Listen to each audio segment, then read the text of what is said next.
बिस्मिल्लाहिर्रहमानिर्रहीम। अस्सलाम वालेकुम अज़ीज़ तलबा व तालिबात। सबक नंबर 11 क़द्र अयाज़, अहम निकात हम यहाँ पर जो है वो उनके मुतालिक बात करते हैं और उनकी मदद से आप एक ख़ुलासा जो है वो ख़ुद लिख पाएंगे। इस सबक का जो है वो मकसद ये है कि देहात की ज़िंदगी जो है वो सादा होती है लेकिन खुलूस और मोहब्बत से भरपूर होती है। जैसे कि इस सबक के अंदर मुसन्निफ़ बज़ाते ख़ुद एक देहाती थे और अपने बेटे की देहातियों से नफ़रत और हिकारत को देखते हुए उन्होंने एक किस्से की शक्ल में उनको जो है वो बताया कि देहाती होना जो है वो गुनाह नहीं है। नई नस्ल के आबाओ अजदाद जो हैं वो ज़्यादातर देहातों से शहरों की तरफ आए और उन्होंने तालीम हासिल करके आला ओहदों तक जो है वो पहुंच गए हैं।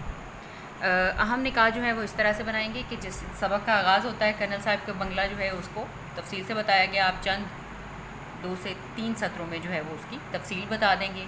फिर कर्नल का बेटा सलीम है, उसका और मुलाजिम का झगड़ा होता है और यहीं से जो है वो बात आगे चलती है और एक देहाती का किस्सा जो है वो उसके वालिद आके उसको सुनाते हैं। देहाती के किस्से के अंदर मास्टर जी का गांव पहुंचना, छोटे चौधरी की मेहमान नवाजी, इसमें चौधरी जो है वो इस तरह से लिखा जाता है, दाल हे रे छोटी ये, हे और दाल से पहले हे जो है वो लगाना गलत है। सलीम का मजाक उड़ाना, छोटे चौधरी की फ़ौज में भर्ती और सलीम की छोटे चौधरी को देखने की ख्वाहिश, और फिर आखिर में मुसन्निफ़ जो है वो अपने बेटे सलीम को बताते हैं कि वो ख़ुद छोटे चौधरी हैं।